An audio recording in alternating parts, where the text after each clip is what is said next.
Now, the Trump tariff war escalates after US President imposed 25% tariff on Mexico and Canada. Canadian Prime Minister Justin Trudeau and Mexican President Claudia hit out at him. Trudeau slapped US with 25% retaliatory tariffs, warned Trump of real consequences. Trudeau announced his government will impose tariffs on American goods worth 155 billion Canadian dollars. Not just Canada, Mexico too followed suit. Mexican president retaliated with tariffs on US goods. She rejected US allegations of criminal ties, criticizing American arms sales. Sheinbaum called for dialogue, not confrontation, with Washington. I am announcing Canada will be responding to the US trade action with 25% tariffs against $155 billion worth of American goods. This will include immediate tariffs on $30 billion worth of goods as of Tuesday, followed by further tariffs on $125 billion worth of American products in 21 days' time to allow Canadian companies and supply chains to seek to find alternatives. And now is also the time to choose Canada.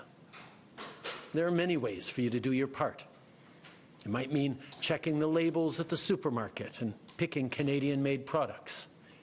It might mean opting for Canadian rye over Kentucky bourbon, or foregoing Florida orange juice altogether. It might mean changing your summer vacation plans to stay here in Canada and explore the many national and provincial parks, historical sites, and tourist destinations our great country has to offer. Trump slaps tariffs on Mexico, Canada and China, says the tariffs are to force the countries to do more to stop the flow of fentanyl into the United States, but also dovetail with his embrace of protectionist measures to boost domestic manufacturing and as a potential source of revenue for the federal government. More in this report.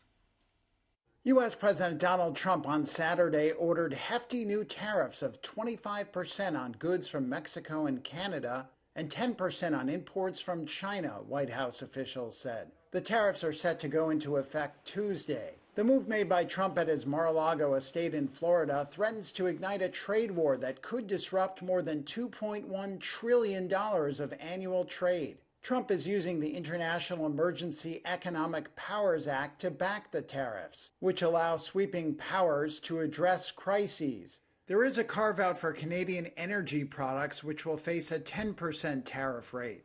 Trump set the February 1st deadline to press for strong action to halt the flow of the opiate fentanyl and precursor chemicals into the U.S. from China via Mexico and Canada, as well as to stop illegal immigrants crossing U.S. borders. A model gauging the economic impact of Trump's tariff plan from EY chief economist Greg Dacko suggests it would reduce U.S. growth by 1.5 percentage points this year and throw Canada and Mexico into recession. Dacko said the tariffs could usher in stagflation in the U.S. and trigger financial market volatility. Trump acknowledged that higher costs could be passed on to consumers and that his actions may cause short-term disruptions, but said he was not concerned about their impact on financial markets. The tariffs are expected to hit everything from avocados to electronics. Automakers would be particularly hard hit through tariffs on vehicles assembled in Canada and Mexico. Their vast regional supply chain, where components can cross borders several times before final assembly, would further exacerbate these costs. Canada has drawn up detailed targets for immediate retaliation, including duties on Florida orange juice, a source familiar with the plan said.